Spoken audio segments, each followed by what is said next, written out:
Everybody, Invisiblekatana here with my review for Resident Evil Death Island. Of course, as you can see, we have the big sushi right here, so that means this is technically a 420 review. I saw the movie high. At this point, I'm really coming down off it, but I definitely wanted to see the movie high. You can also tell, of course, I have my figures up here, so we have Resident Evil 3 Collector's Edition Jill, Resident Evil 2 Collector's Edition Leon. Makes the backspace look really empty. I should figure out some random replacement whenever I really need to take these two down off the back shelf. But for this, we had to do it. Of course, had to dress up in my finest attire, get my records out, all that good stuff. I love this movie. There will be spoilers in the second half of this, of course. I'm gonna do it like my normal movie reviews, since a lot of people just got to see it, much like myself, because admittedly I was like, I don't really want to pay the money. I never pay the money to see the movies. I just find some way to see them. This time it just happened to be totally legal, because it finally came to Netflix. I was trying to find it for months. I was like, man, how the heck does Redbox not have this thing? But it finally came to Netflix. I got to check it out and absolutely loved it. I have notes for all this stuff, but it was like all the little flaws that they had where it was like, none of this I think is bad, but it's like, okay. All of that is nothing compared to all the amazing firsts that we got. Especially, it's great that I have these two figures here, but these two teaming up, the movie had a buttload of focus on Jill, which of course she's my favorite Resident Evil character. So for me, it was like, of course, like this is an excellent choice. This feels perfect, feels right. So I was super happy about all of that stuff. But in general, you have Chris, Jill, Claire, Leon, and Rebecca. They even have references to other things. And once again, we'll get to that in spoilers. There's a very special thing that's in there. But I love this movie. It was like, it's over the top. It's not like, oh, it's like a masterpiece of cinematic pièce de résistance or anything. But it's really good. If you love Resident Evil, and odds are, if you even care to watch a CG Resident Evil movie, you'll love this movie, just for the near historic stuff that it does for Resident Evil. And for me personally, it was just like, man, this is one of the greatest movie experiences ever, because it's, first off, it's Resident Evil. Naturally, all the CG movies are way better than anything we got as far as live action is concerned, which is still nuts. I mean, I still consider the first live action movie the best live action Resident Evil movie we've gotten, and that's a real shame. That is a real shame, but I still like that one. And so after the but the CG movies, they're all really good. Definitely crazy. They get crazier and crazier, and this one does not hold back. Like, there is no doubt in my mind that I can say I absolutely love this. It became my favorite CG movie, but it has some real dumb stuff in it, 100%. But it's just one of those things. It was like getting to the end of RE6 and it's like, he's a dinosaur now, and I was just like, you know what, at this point I'm along for the ride. It was better than that, but definitely that similar experience. I was like, I'm just along for the ride. Like, you get to a certain point and you're like, okay, I got you, and then you just enjoy it. You just have a fantastic time. I say it's really good. All the firsts and stuff that you get out of the Resident Evil franchise as far as characters teaming up, it's the first time we've ever had so many characters actually team up in general. I mean, it's not even just like, oh, this combination or that combination. It's the first time we've really had this many characters at all truly team up all in one game. Because even with the first Resident Evil game, where it's like, oh, it's the entire team, even when you actually play the game, none of that stuff really happens. It's like, you play as Jill, you see Barry, and you see Chris, and then you see Wesker somewhere, and that's really it. Or if you play as Chris, you see Jill, and you see Rebecca somewhere, and then Wesker somewhere, and that's really it. The characters still don't really interact. They might be, at most 3 to a scene at the same time. It's never really been a moment where it's like, here is a buttload of characters just all at one time, super well established characters. At most, I really do think it comes down to like 3 at a time. Even with Resident Evil 6, I think at most you get like 3 classic characters at a time, and I think that relates to maybe, I think Leon, Sherry, and Chris, I think all have like some moment where all 3 of those characters are together at some point. And even if they swap someone out, like Ada will come in, but somebody else isn't there. So I still think up until this very point, unless I'm mistaken, the max that we've ever had were like established classic characters really coming together, it's been 3 at most. So we got 5, and then we got pairings that we've never had before, characters that have never, even if they shared a scene, they may not have never said anything to each other in dialogue. Like Jill and Rebecca, we had stuff like that. Jill actually saying Claire's name like in something, which is absolutely insane. Obviously, the 2 blues working together, it was definitely amazing. So there was all sorts of stuff where I was like, man, just considering it's my favorite franchise just in general, for me it was like, wow, this movie is like the coolest thing ever, because it's just pairings that we've wished for forever. So I think in general, like, that's pretty much, I feel, all I can really say, without getting into spoilers. So if you haven't seen the movie, definitely check it out. If you were even considering it, you might as well watch it. Like, you should watch it because you will not be disappointed. There's going to be some generic stuff for sure, but also I personally think it's definitely one of the better ones that we've had. Even with some of the sillier things that, of course, I'd have to go back and watch some of the older movies because I feel like they come, so far apart. But I like the villain. I like what they did with all the characters. Once again, getting into spoilers, there's some minor character things that I really want to talk about. But all in all, it's like, you know what? There's a couple things I do wish we had more, random little things here and there. But all in all, I really loved it. I had a fantastic time with it. Definitely the fan servicey side of it is what made me super, super happy. But like I said, I didn't hate what they did with the villain. As crazy as things get, is like, that's where some of the stuff gets so over the top and ridiculous, where it's just like that. There are moments where some stuff was so ridiculous and fan servicey, or just ridiculous in general, that I genuinely laughed. But I was just like, either it made me laugh or it just wasn't really that bad. It was like, but it was nothing in this, as far as I was concerned, was just bad in general. So it was either like meh or good, or just so ridiculous that I have to enjoy it because it's so fan servicey that it's just like, take it because it works. It somehow just works for me. So no spoilers, definitely check it out. It's now on Netflix. Highly recommend seeing it. But full on spoiler warning from here on out, full spoilers. There's so many things. I got all the details, so we'll just go through this. Jill and Leon, of course, that was the best team up. All that stuff was the best team up. And also, that was the part where, more than anything else in this film, I was like, what is up with the graphics? So the movies, they all, have their similar look and stuff. And I always thought that, admittedly, they have like this weird, like, I guess it's the Uncanny Valley thing, where it's like, they look realistic, but at the same time, they just look a little weird. It's just the way they do it, and maybe the frame rates and how it all comes out. It always seems a little odd. And I don't know what was going on. And maybe it's because they put so much focus on Jill, but I swear, Jill's scenes look the best out of the entire film. Like, there are definitely some shots where it's like, man, it would be like a close up on somebody, especially there's a couple of shots like that with Jill, where it's like, that just looks real. There's like shots, I think, when the villain, like Dylan, kills himself and he's like falling in the water in slow motion. I was like, that genuinely, and obviously it's because there wasn't a lot of motion going on. It was just like, here, just do the CG and make it look nice, and it's in slow motion. I was like, that just almost looks real. Like, there are definitely some shots in here where they do a close up or something like that, where it's like, that looks so good. And then specifically with Jill and Leon, it wasn't that it looked like a real person. There were some shots where it did, specifically like where she's aiming and it like zooms in on her face. But I swear, all of their stuff, once they get past like the liquor segment, when they're just crawling through that tunnel, I was like, this literally looks like I'm looking at Resident Evil 3. Like, it doesn't look as good as like RE4 on PS5, but it looks like RE3 on PS4, and that's perfectly fine. Like, that's still good enough. And I was like, it's insane how this, and like I said, it was mostly their parts. It wasn't like, and I don't know if it was just the colors, and once again, it was basically pitch black and just the characters, so they can make the the animations just look better, the processing or whatever it was.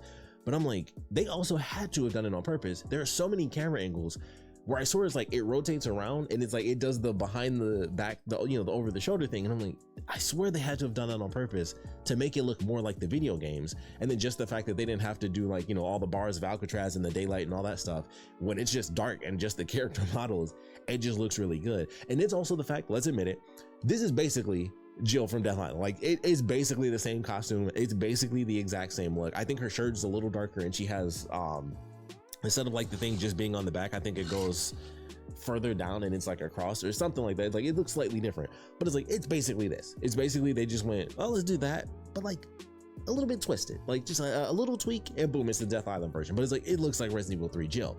So that also helped because it looked like the same costume. But I swear the graphics during those sequences just looked ridiculously amazing. I was like, it's so weird. It's like, I feel like I'm literally just watching a cutscene in a game that I'm playing. Like, I'm putting the controller down and this is the scene I'm watching in the game that sadly we don't actually have, because this is definitely like the one where it's like, man, if we could, this is kind of what 6 should have been, where it's like characters, all the characters that we want in just a crazy situation. So absolutely love what they did with that. But Jill and Leon was definitely the best pairing because they put so much focus on Jill. That's what allowed for Leon to get so much. Like, so of course I wish it was anyone but Leon. Not that I hate Leon in any regard, but I think we can all admit Leon has like a couple of these movies solo, so he's already, I mean, heck, the last movie was him, or the show, or it was a movie, but the last one was him. I think Claire may have been in that as well, but if Leon's in it, I mean, he's literally the first one we see out of all the characters. So that that there it is right there. It's like, whenever there's a Leon chance, they take it. It's like, well, it's Leon, so we'll just show Leon first, or we'll do this with Leon. So he already gets enough. I would have loved to have seen more of Jill and anyone else, but at the same time, it led to an amazing joke. You know, it was the beginning of, you know, the RE4 one-liners where it's like they're running and she's like, you know, how many are there? And he's like, I'm not taking the time to count. And then he blows them all up. He just kicks the can, perfect aim. It just goes perfectly in the center. He shoots it, blows everything up. And then he says 0. And as soon as he said that, I knew why he said 0. And I just burst out laughing because I was like, that's a Resident Evil 4, like, just dumb joke. But it was perfect. It was perfect. And then he has a couple of those throughout the film. So I was like, all right, they did the RE4 jokes with his character. He also does some of the cool stuff. Well, I was about to say not as over the top, but I was forgetting literally his introduction where he's on the motorcycle chase and then he has to fight Nina from Tekken. I know that's Maria from like the last movie. The movies come out so sporadically. I'm like, I don't remember Vendetta. I really don't. And it's like, they barely tied it in anyway. It was like the villain of this movie knew that guy for like some point in time and then he died and it was like, well, I just figured I'd get his daughter because then we could both settle the score. And it's like, okay, cool. But that was interesting. You know, like they have the, you know, the Matrix Reloaded, you know, chase sequence on the motorcycles and they do utterly ridiculous stuff. She lets off cars on the freeway. He totally dodges, even though there would be sparks and glass all over the place, which I think they even put in there that there's like glass flying. I'm like, he'd be dead. There's shards of glass all over the place in the sky. But something's going to hit him in the eyes. He's done for it. But they, of course, go through this absolute madness. She's running sideways on the truck and all that stuff, flips over, hits the brake, flips the motorcycle over. She disappears and like flies into the sky, somehow lands on a truck, and then she rides away. And Leon's just kind of stuck there like, oh man, I got defeated. So they have those moments for sure. And then naturally the ending, without a doubt, is just absolute insanity. But Jill also has a cool fight sequence with Leon. They do all the crazy stuff. He gets enough time in general, but you know, the time that we got was still really cool, so I appreciate it. But of course I would have preferred if it was like literally anyone but Leon. I like what we got, and it even fits the story because she escapes and then it's like, you know, everyone is kind of separated from her. It makes sense. Leon shows up because he's doing like a spy thing and he's on the other side of the mission, and then, you know, things kind of join together. But it's just like, okay, I wish it was anybody else. Love that we got to see Leon and Jill because, you know, one of the many pairings that was like a first time thing, the two blues. So we got to see them together and it was super cool. They have a crazy liquor scene. I love the fact that they use the liquor and they actually have the sequence where before things get crazy, they try to do the super stealth mode where it's like, let's just sit very still, be very quiet. And this liquor is like all over the place and like right up on Jill, and you know, like they were there for a minute. But it was like, okay, you know, spooky. So, like, probably the only tense scene, admittedly, out of the entire film was that one moment, because I was like, okay, they're not gonna die, but how is it gonna play out? Like, are they gonna be able to just, is it gonna, you know, ramp up and then it dies down where the thing like walks away and they give it some time, or is it gonna go crazy? And it ended up going crazy. So I did appreciate that. Also, the zombies kicking off basically point blank. Like, they get there, they have the annoying YouTuber guy, which I thought was like, it was a moment where I was watching, I was like, wow, it's so crazy that is where society is, that, you know, content creators, influencers, whatever, are so common that it could literally just be like it's not a plot point, but it's literally just like a thing. Like, some people went to Alcatraz and that's their whole thing. It's like, you see the dude with the camera and stuff, and the guy's got the red hair and everything. It's just like, okay, interesting. And then he turns into a zombie. Then everybody's turning into zombies, and it's like, this is insane. Like, they get bit, but they die. So how are they getting infected when nothing's happening? You don't have to be bit to turn, and no one does. They even explain that before things get crazy on Alcatraz. People get bit, they just die, they just get eaten, and that's all there is to it. So there's a lot going on there, and it's like this bit of a mystery where it's like, well, what the F is going on? Like, it's not in the air, it's not through the bites, something's happening that's infecting these people. Like, did they eat something? And you know, it was like just a trick thing on the tour, because the guy has a whole setup, you know, on Alcatraz. Classic Resident Evil thing is like, you get somewhere and then there's just cameras all over the place. As soon as the crew arrives, it's like perfect, like basically the guests are on time, so he was already waiting for them, and all this other stuff is completely planned out. But it was still cool. Ultimately, it was like, all right, we got the super crazy zombies. They're transforming really fast. Some stuff is just super duper crazy. Like the influencer guy, like, he was jumping up, like they jump around all over the place. They're getting through the fences, all sorts of absolute insane stuff, like the super fast zombies. So I enjoyed it for like the tense action that it allowed for, and some of the sequences were actually pretty cool. So I thought that was pretty neat. But the combinations were definitely cool. Jill and Leon was, of course, the coolest one that we got. Leon, naturally, one more crazy sequence for Leon where he ends up fighting Maria, the daughter. They have a crazy sequence where he totally should have died, because she's punching through brakes and doing flips and kicks and whipping them with electric, like he's pulling out electrical panels and using them as whips and stuff. He took a whole punch right to the jaw, and it was like, that should have like broken his jaw. Like, she punched through concrete. Like, I don't think she's holding back or anything, but apparently he's got superhuman strength as well, because there's at one point when she was choking him on the ground, he like pushes off the ground so hard that they fly into the air, and that's how he gets her off of his neck. And I was like, so he just had like a super push?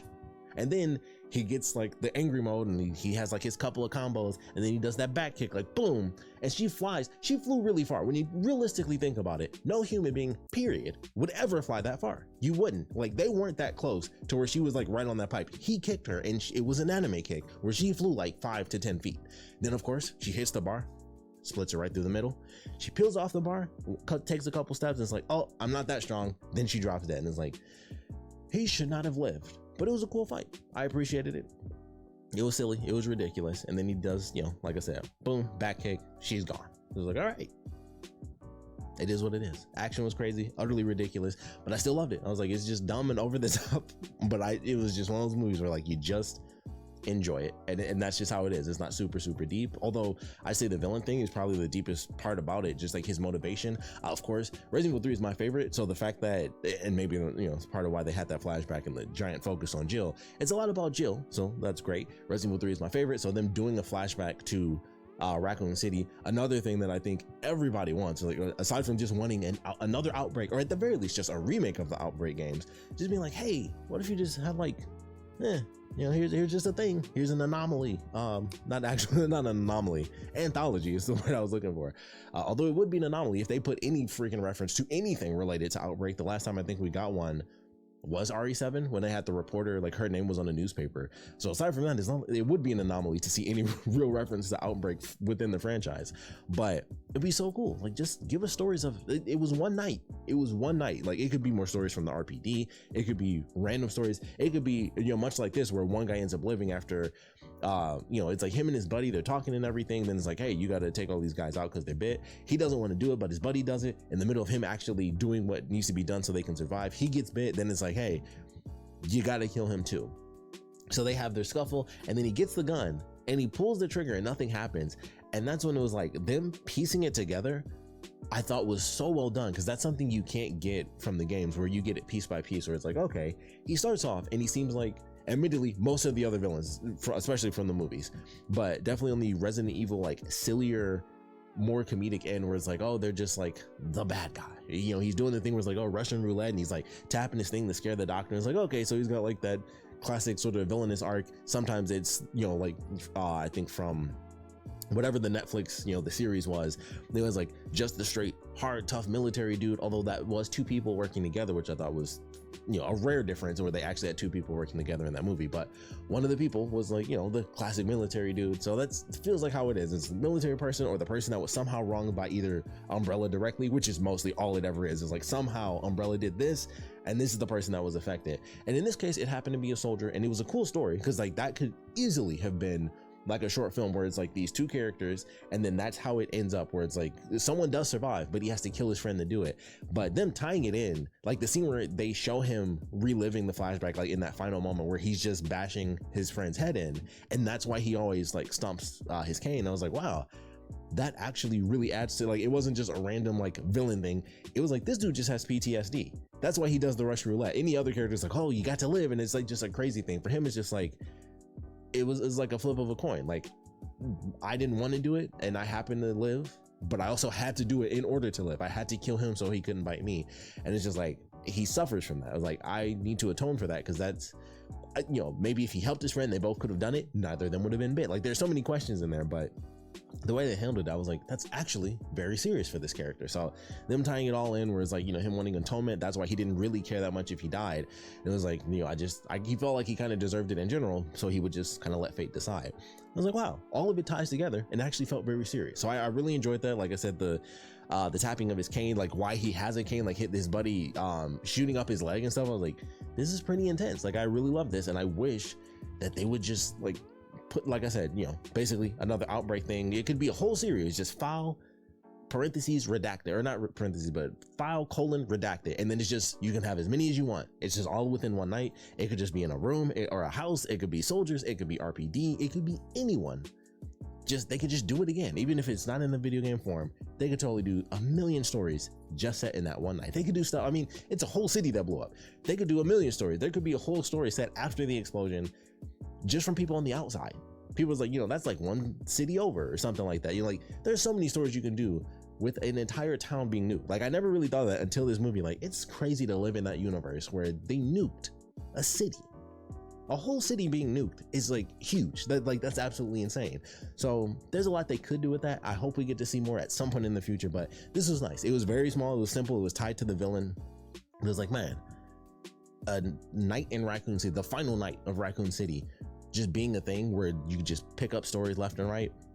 We really want it. And this made me realize that so much more than I have in a very long time. Like, man, give us some side stories. Just give us just bits and pieces. So I like the flashback. I like how dark it got. Of course, just the soldiers, all of it being related to Resident Evil 3 and all of that stuff in general. Amazing. So I definitely enjoyed that. But to get back to our little bit of pairings here and there, Chris and Claire, that was cool to see them back together again. Once again, no one really got nearly as much as Jill and Leon, because Jill really is like the main character of the film. But we had Chris and Claire, had a little bit there. Rebecca and Hunnigan, they got to have a thing. And I found out that Hunnigan, it was the actual original voice actors of RE4, also Alex Mercer, who is the original voice actor for Leon, got to do this as well. And I think that has to do with the fact that at the time of them officially doing this, they're also doing the remake. So the remake actors were actually doing the game. So they got the OG actors to come in for both Leon and Hunnigan. So that's actually pretty cool. So I wanted to throw that in there because I found that out and I was like, oh, I didn't think of it, being there. Like, I heard his voice and I was like, oh, that, I could tell that it wasn't current, the current voice actor for Leon.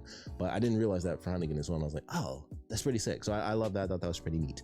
But Leon and Claire, Sally, not nearly as much, but they also had like a whole series last time. So I was like, oh, that's cool. Just in this, I wanted every single pairing to have like a full 10 minutes just because I was like, it's all the characters. I just want every version of a pairing, even if we just got it. I want everybody. I want to see every single thing, every single person. But we had like a tiny bit with them. But once again, they kind of had like the whole last series, slash movie. RE4 jokes, I mentioned that they had quite a few in there. So we definitely had that. Raccoon City flashback and Dylan Blake. All of that was really cool. TerraSave, so that's Claire was actually working for TerraSave still, so that was a cool callback for that one. Villain flashback I talked about. The tech virus I thought was interesting. They implemented a lot of tech into it. That's something I feel like they don't really show a lot in the games. I feel like we get that a ton in the movies, but not really in the games. I feel like in the games it's always like the classic thing where it's like, obviously it's all tech and science and all that, but it's like when it really comes down to like, oh, I'm going to use like these robotic bugs to do it and stuff like that. I feel like all of that is always stuck in like the CG side, and then in the games it's always like, I'm just going to cause an outbreak by infecting this little thing with like this bug, or this person will be infected and then it'll spread out like that.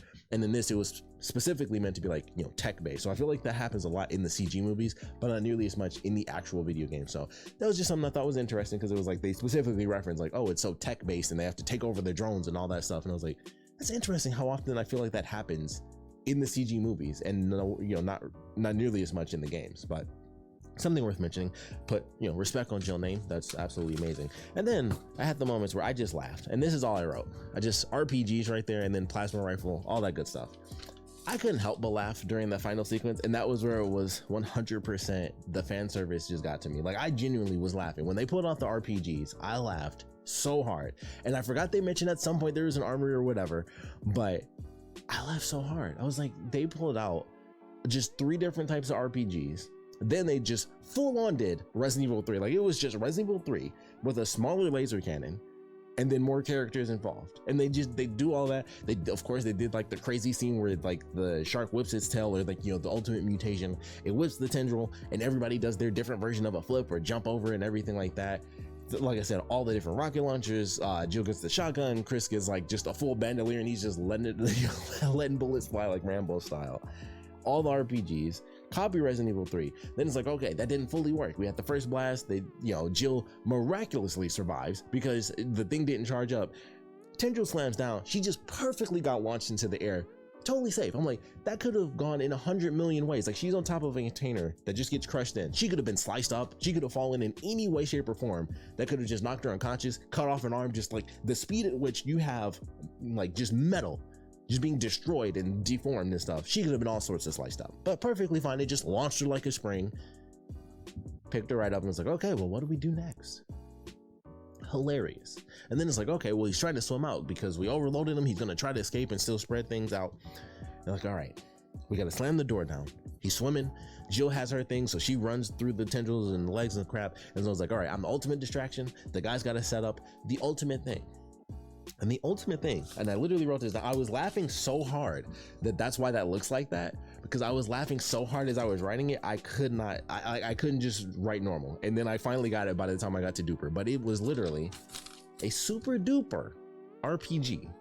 It was so effing big. Chris and Leon both had to hold it. Leon had to be like, all right, a little higher, a little lower. And of course, you know, Chris was the one to hold it up and like have to do that because he's the, you know, the muscle guy. And I thought that was so funny. I was like, they had 3 RPGs, just whipping them out, all the other weapons, full on Resident Evil 3 ending. And then they were like, okay, we put the turret, we mixed that in with the Resident Evil 3 ending. We already did 3 different, you know, RPGs, because I think Claire and Rebecca had 2 different versions of an RPG. Chris whipped out like the classic 4 rocket launcher style. And you know, we had all of it. Resident Evil 3 ending, super duper RPG comes in. It's like, all right, they shoot the gate down, it crushes him, it hits the neck. Jill has a crazy moment when she jumps in, her neck gets caught when she tries to let go, so she has to cut the, I don't know why she stabbed him at all, by the way, because I was like, that doesn't make any sense. Like, you just instantly start trying to cut the strap, but for whatever reason, she stabbed him first. Like, she was just so mad, and then she started to cut herself free. She lets go of the grenade, which somehow didn't blow up at any point until after the door came slamming down, because I'm like, if she let it go by the time, you know, she cut herself free and all that, it would have blown up. So I thought that was weird, but it was like, you know, it slams down, and then it was like, yep, Jill got her explosion off in there too. So everybody got their hits off. And I was like, this is utterly insane. Absolutely loved it every single step of the way, though. It was utterly ridiculous, but I loved it. And then they had like a 100% ending scene where it's like all the characters are standing in the sunset. I was like, if you just freeze that, you could just go Resident Evil 3 is like completion time, amount of saves, great. Like, it literally was just like, it was the perfect space in there and everything. You just put it in there. That's a Resident Evil 3 ending screen, 100%. It was like, that's just a Resident Evil wallpaper. All the characters are just in their different poses and stuff. They had the line where it was like, you know, that was crazy, and then every character says like what they would say like in kind of their own tones, like, oh, you know, giant sharks are crazy. And then Chris, of course, is all about the mission, so he's like, you know, this op was crazy too. And then Jill's like, yeah, but we kicked some ass. So everybody has like their little line. Pierce does get a reference to jump way back to the beginning. Pierce gets a reference, so they actually talk about Resident Evil 5 or Resident Evil 6, sorry, and what Chris went through as far as, you know, losing a team member and the guy that he honestly wanted to replace him. So it was like, okay, they talk about that, and, you know, kind of what Jill's been going through because of 5, all that stuff. I thought was actually cool. I was like, wow, they're talking about things, you know, from the video game. So all of that stuff I thought was absolutely amazing. But seeing the characters together was really cool. I will say, I did not like how Rebecca looked. I thought she looked great in the last movie. The actual, you know, last movie, I forgot what they even called the Netflix show, but I thought she looked great in that. And then this, I was like, she just looks weird. Like, it just did not look right. Just specific, like the design of her face just did not look right to me. So I was like, that kind of sucks, because I thought she looked absolutely perfect in the last movie. I was like, they really should, because I feel like she looks so insanely different, because the graphics look the same. Like, they always look a little bit better, but like whatever specific style they have or whatever company does it, the movies all have a consistent look, which I've always appreciated. Like, they genuinely have like the same style. It's like just the same engine, and they just keep using it and as it upgrades. But they changed her face 100%. She looks so different, and I was like, I don't like how she looks nearly as much as I did in the last movie. So that was unfortunate, because she just didn't really look like Rebecca. Like, it was so weird. Even from, you know, like I said, the last movie, it was like, it just feels so different. You know, I got used to it over time, but I did not like it nearly as much. Super random thing, I do wish Chris's shirt was more green. Like, he basically just had a blue shirt, and I was like, oh, I really wish his shirt was green. But it did allow for them to have like one moment where it was like red, blue, and green, because they had, I think it was Claire and Rebecca were next to Chris, so it was like just those 3 colors, you know, the primary colors. I was like, oh, that looks nice, but technically, you know, if you put Jill or Leon here, it would have been better, because that's actually their color. And he just had like a dark blue shirt, and I was like, man, why couldn't the shirt be green? Like it just bugged me a little bit, because it was just, especially for this being that, you know, that movie, I was like, dang, why is his shirt not green? Like, it just bothered me a little bit. Also, I love the scene where they're first dealing with the zombies and his shirt rips off, and I'm like, that was probably the first moment that was super hilarious, because I'm like, his whole shirt came off to make that t-shirt. He was wearing a button-up shirt. That means that the sleeve, and this is a t-shirt, all shirts are kind of made like this, sleeves are stitched in a totally different way. That means the sleeve had to not only detach from the rest of the shirt, both sleeves would have to detach from the rest of the shirt, because the zombie ripped it off.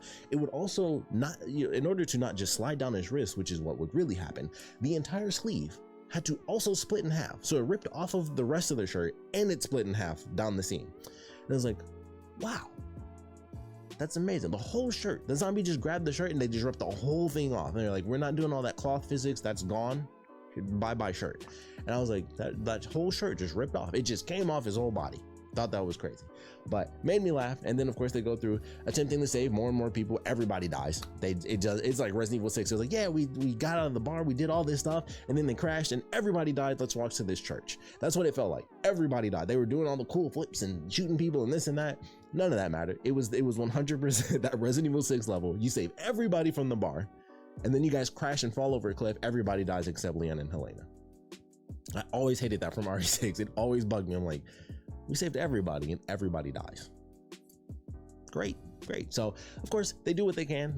All the main characters naturally survive, but everybody else ends up dying. They do have the cool moment where it's like, the doctor's like, I've been shot, I'm gonna die, what's going on? So that's where you have like, what Claire is like, what Leon is like, and him and his jokes, and what Chris is like, and then everybody's like, hey, we got Jill, and as long as Jill's there, we got a chance. So it's like, all right, super cool, respect on Jill's name, much appreciated.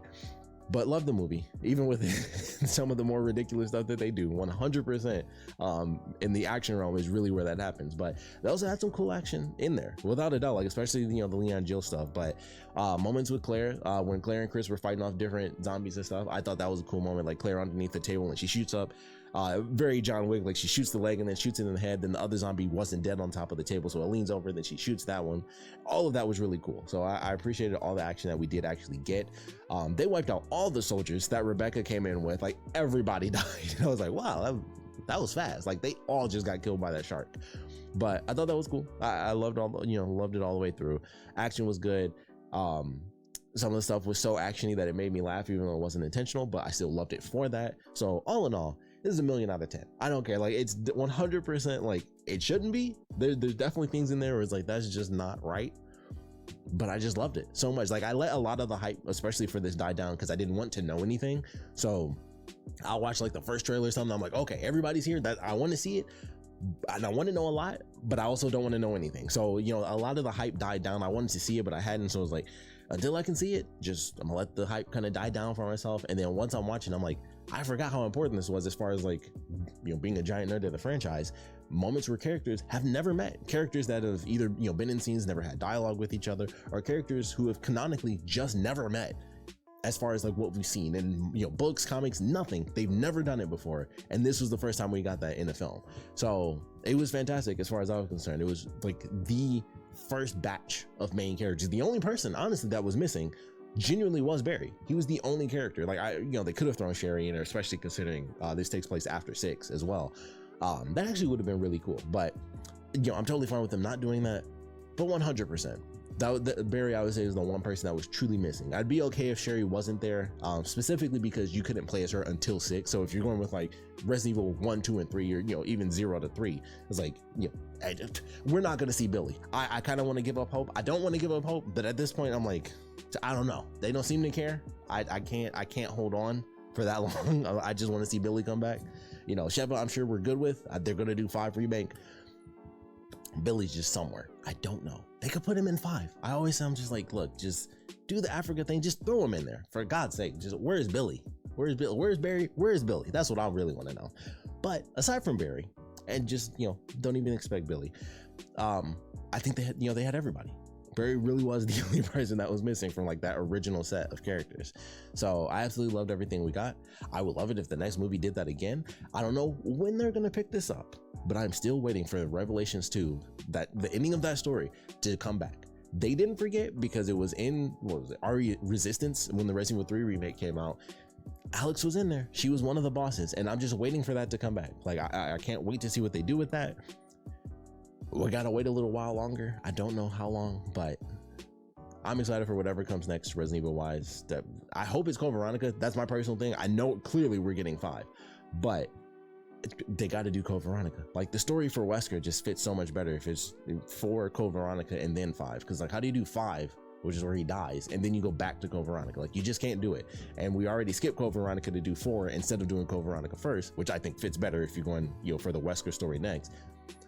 But they might skip right over it. They might just not bother. And I'm just like, dang, it's honestly, that's his trilogy. Is 4 would be the start. Then Code Veronica, he's not the main villain, but he's in there. He's putting his feet on somebody's chest. And then, 5 comes out and then they deal with him. So I think Code Veronica makes the most sense as the next remake. Personal thing, I would love to see it come back, but we'll see what happens. Who knows? This was a great stopping gap after RE4. So I'd say we had a pretty great Resident Evil year as far as I'm concerned. Love that game. Love this movie. Check out my stream if you guys are randomly interested. Didn't plan to do a shameless plug, but I did.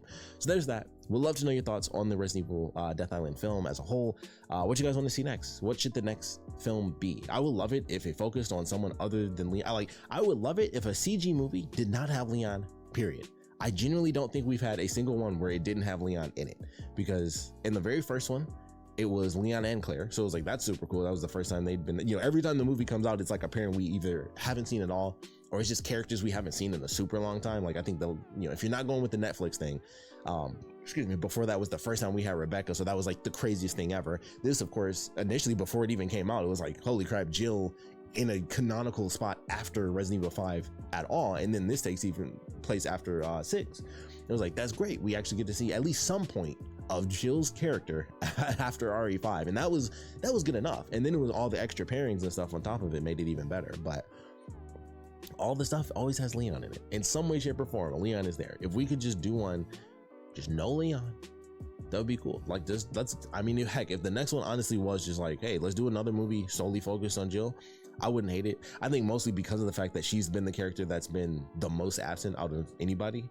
I think that's the thing. Oddly enough, Claire is in a similar standpoint as far as the games are concerned, but even she had Revelations 2, and she's been in a buttload of the movie. So like, Jill has had like nothing at all since RE3, and even then you could, sure, RE3 remake, but it was like, well, it was still just RE3. So after that, you got 5, and that was a long time ago. 5 was a long time ago, and then 3 was just like, oh, that's cool, we see her again, but it's not current her. So we finally got something newer for Jill, and I hope we get more of that, but we'll just have to wait and see. Who knows what the next game is really going to end up being, if they're going forward before we get some more remakes. Who the F knows? Whatever it is, I'm personally excited. I think we've just been in a really great spot for Resident Evil, despite RE3. And of course, we don't even need to bother with the online stuff. Despite RE3, everything else has been pretty great. 2 remake was fantastic. 4 was great. 7 and 8 have been really good. Things have been just good in general. We don't have to worry about the live action stuff. So unfortunate. But game wise, I think we've been doing pretty good. 3 was a dip, but everything else has been so good. It's like, all right, it's a dip, but I can still appreciate at least something from it. So that's where we are for Resident Evil. Like I said, we'd love to know your thoughts on Resident Evil Death Island, the good, the bad, the fan service, all of it, the RPGs, everything. I would love to know what you guys thought about it. So please put your comments down in the comment section below. And of course, thanks for watching. You hungry? I'm hungry. I'm hungry. I'm hungry. You hungry? Yeah, I'm hungry. Like I'm hungry. I'm hungry. Like I'm Shaggy. Man, I'm hungry. Man, I'm hungry. I'm hungry. Yeah, man. You hungry? Yeah.